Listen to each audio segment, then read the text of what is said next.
अस्सलाम वालेकुम बच्चों, आपको पता है स्टैंड टॉल जो अंग्रेज़ी में एक कहा जाता है ना, लफ्ज़ है स्टैंड टॉल। उसका मतलब है स्टैंड का मतलब खड़े होना, टॉल का मतलब लंबा है ना, कद में। लेकिन उसका ये मतलब नहीं है। उसका मतलब है कि अपनी जो शख्सियत है उससे ज़्यादा कदावर होना। ठीक है, शख्सियत मतलब उन मानों में जो बस बज़ाहिर शक्ल, सूरत, कद उससे नज़र आए, लेकिन जो दूसरी जो छुपी हुई शख्सियत होती है ना, जो दूसरों को नज़र नहीं आती, हाँ, तो कदावर होना। ठीक है, ये मतलब है। और ये किताब है बड़े मज़े की। ठीक है, इसका नाम है स्टैंड टॉल, मॉली लू मेलन। ये देखिए, राइट। अच्छा, तो मॉली लू जो है ना, बहुत ही उसका कद छोटा था। अच्छा, वो पहली जमात में पढ़ती थी और उसकी जो दादी थी, उन्होंने उससे कहा था कि तुम सर उठा के फ़ख्रिया चला करो और बस सारी जो दुनिया है ना, वो नीचे झुककर तुम्हें देखेगी। उसकी दादी ने उसको बहुत अच्छी अच्छी बातें बताई थी। तो बस मैरी लू ने ऐसा ही किया। ये देखिए, मॉली, सॉरी सॉरी, मैरी नहीं, मॉली। ये देखिए, ताकि लोग मजबूर हो जाएं उसको देखने, मतलब ऊंचा देखना उनको पड़ता था लोगों को। अच्छा, और मॉली जो है, मॉली लू मेलन, उसके जो दांत थे ना, वो बिल्कुल मेरी तरह के बाहर निकले हुए बड़े बड़े दो दांत। अच्छा, वो इतने बाहर निकले हुए थे कि अगर वो सिक्कों को उनके ऊपर एक के ऊपर एक रखती तो वो पूरा एक स्टैक बना सकती थी। दादी ने कहा था उसे कि कोई बात नहीं, तुम्हारे दांत अगर बड़े हैं और बाहर हैं, तुम अगर खुल के हंसोगी, मुस्कुराओगी, तो सारी दुनिया भी तुम्हारे साथ मुस्कुराएगी। ये देखिए, ठीक है। अच्छा, दादी ने, जैसा कि मैंने कहा, बहुत उसको अच्छी अच्छी नसीहतें की थी। तो वो फिर मुस्कुराती थी पूरा अपना मुंह खोल के। हाँ, शर्माती नहीं थी वो। ये देखिए, और मॉली लू मेलन की जो आवाज़ थी ना, इस किताब में दरअसल ज़रा जो लिखा हुआ है वो मुझे पसंद नहीं है।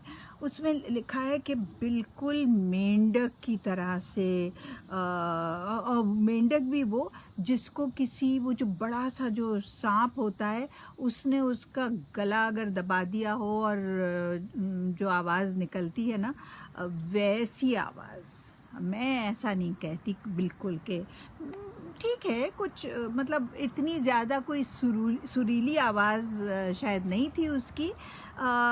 तो दादी ने कहा था कि अगर तुम गाओगी खूब ज़ोर से और अच्छे से, तो पूरी जो दुनिया है ना, वो बस ये देखिए, वो भी खुश होगी, तुम्हारी आवाज़ सुनकर खुश होगी। तो उसने बिल्कुल ऐसा ही करती थी वो। ये देखिए, वो गाती थी खुशी से, बिल्कुल बग़ैर किसी झिझक के।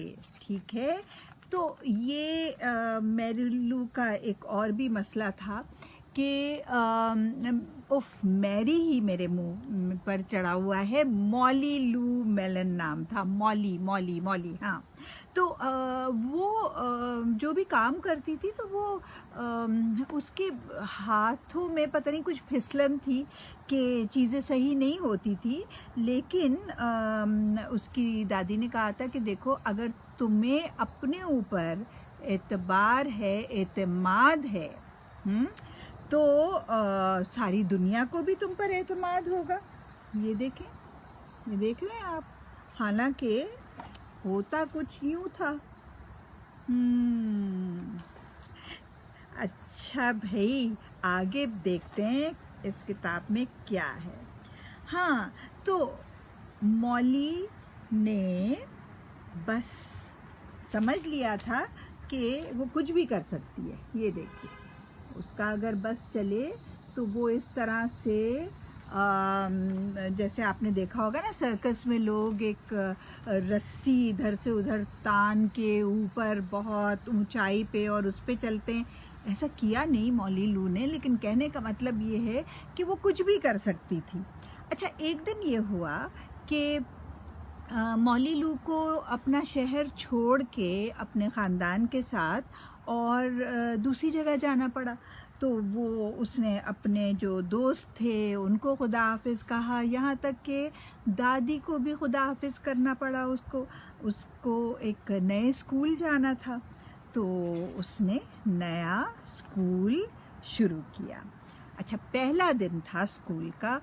तो एक लड़का था जिसका नाम था रोनाल्ड डर्किन। तो रोनाल्ड जो है ना, उसकी आदत थी दूसरों को सताना। होता है ना, स्कूल में ऐसे बच्चे होते हैं। तो उसने जो जो जब वो लोग खेल रहे थे तो उसने उससे पता नहीं क्या कहा कि तुम तो बिल्कुल झींगे जैसी हो। अच्छा, गेम शुरू हुई जब, तो फुटबॉल खेल रहे थे वो। मॉली ने रोनाल्ड के मतलब बस छक्के छुड़ा दिए। ये देखिए, ये देखिए, ये मॉली है और वो आप देख रहे हैं फुटबॉल लेके भाग रही है। और ये है वो लड़का जो ऐसा गिरा कि सब लोग जो हैं, वो बाकी जो बच्चे हैं, सब ने कहा कि वाह, ये तो बहुत अच्छा खेलती है। और वो जो रोनाल्ड था ना, रोनाल्ड डर्किन, तो उसको अपना आप बहुत ही बेवकूफ़ाना लगा। ठीक है। अच्छा, अब अगले दिन यानी दूसरे दिन स्कूल के क्या हुआ, उसने मॉली से कहा, रोनाल्ड ने, कि तुम्हारे जो दांत हैं वो ही बिल्कुल खरगोश जैसे बाहर निकले हुए। और तो मॉली ने क्या कहा, बुरा मानने की बजाय या कुछ उसको कहने की बजाय उसने अपनी जनाब निकाले, वो सिक्के निकाले उसके पास थे, उसने अपने दांतों पे रख के और ये देखिए, मैं आपको बताती हूँ। ये देखिए, मैं दिखाती हूँ आपको कि बच्चे कितना खुश हो रहे हैं। और ये वो लड़का है, जो तंग करता रहता है सबको। तो बाकी जो सब थे बच्चे, वो इतना खुश हुए इसके ये करतब देख के मौली के। और रोनाल्ड डर्किन जो है ना, दोबारा उसको लगा कि वो तो बिल्कुल बुद्धू लग रहा है उसके सामने। स्कूल का तीसरा दिन, तीसरे रोज़ रोनाल्ड ने उससे कहा, मौली से, कि तुम जो हो वो बिल्कुल ऐसा लगता है कि कोई बीमार बतख हो ना, उसकी तरह से बोलती हो, होंक होंक। तो मौली लू ने इतनी ज़ोर से बतख की आवाज़ निकाली, क्वैक, कि वो तो डर के उसने कलाबाजियाँ खा ली उस लड़के ने। और उसका सर जो है वो इतनी ज़ोर से नीचे लगा ज़मीन पर कि उसको स्कूल में आपको पता है कि अक्सर कई स्कूलों में नर्स होती है कोई ना कोई, कि बच्चा कोई किसी को चोट आ जाए तो उसको देख ले, दवाई लगा दे, या कोई बच्चा बीमार है तो उसको घर भिजवा दे। तो बच्चे जो है ना, बहुत बाकी बच्चे खुश हुए कि मौली लू ने उसको, रोनाल्ड को मतलब वहाँ भिजवा दिया। और अब उनकी भी जान छूट गई उससे। ये देखिए, क्योंकि किसी को भी पसंद नहीं होता ऐसा जो बुली जिसको कहते हैं ना, ऐसे जो बच्चे होते हैं कि जो दूसरों को का मजाक उड़ाते हैं, उनको तंग करते रहते हैं सारा वक्त। अच्छा, अब आया चौथा दिन स्कूल का। चौथे दिन आपको पता है क्या हुआ? चौथे दिन ये हुआ कि टीचर ने उनको दिया था एक प्रोजेक्ट, और वो सब बच्चे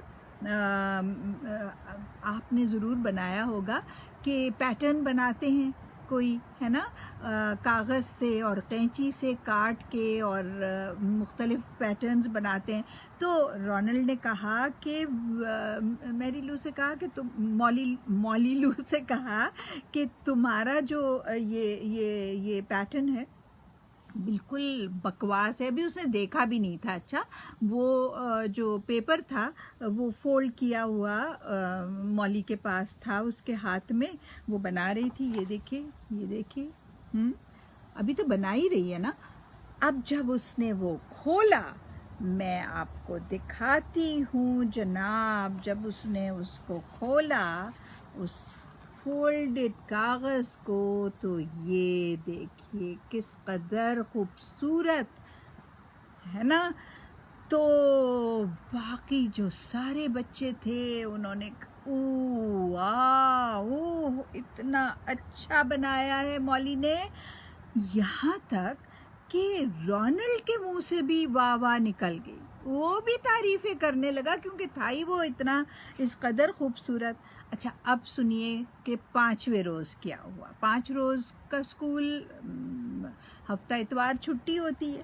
तो 5वें रोज़ रोनाल्ड आया मॉली लू मेलन के पास और उसने उसको पता है क्या किया, उसने उसको वो दिए, सिक्के दिए कि मॉली ये तुम्हारे लिए है कि तुम इसको अपने दांतों पर रखो। और मॉली लू ने बहुत अच्छी सी एक मुस्कुराहट के साथ मतलब वो दोस्ती करना चाह रहा था ना। अब उसने देख लिया कि ये जो बच्ची है, ये जो लड़की है, वो जो कुछ भी जितना भी वो उसको तंग करे, लेकिन वो बच्ची जो है उसमें कितनी खुद एतमादी है और वो कैसे सब चीज़ों का मुकाबला कर रही है।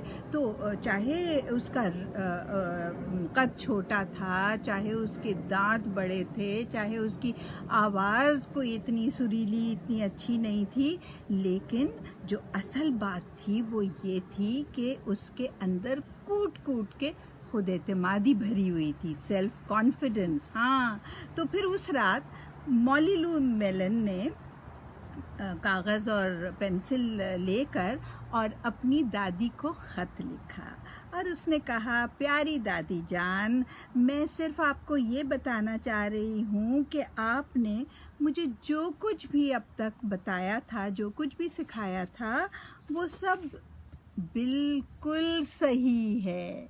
ठीक है, तो याद रखिएगा इस बात को कि कोई आपको चाहे कुछ भी कहे, उसको का असर कभी नहीं लेना चाहिए, और करना वही चाहिए जो आपकी मर्ज़ी, आपका दिल चाहे, बशर्ते कि उससे किसी और को तकलीफ़ ना हो, किसी और का दिल ना दुखे। ठीक है ना। तो खुद एतमाद रहिए हमेशा। खुदा हाफिज़।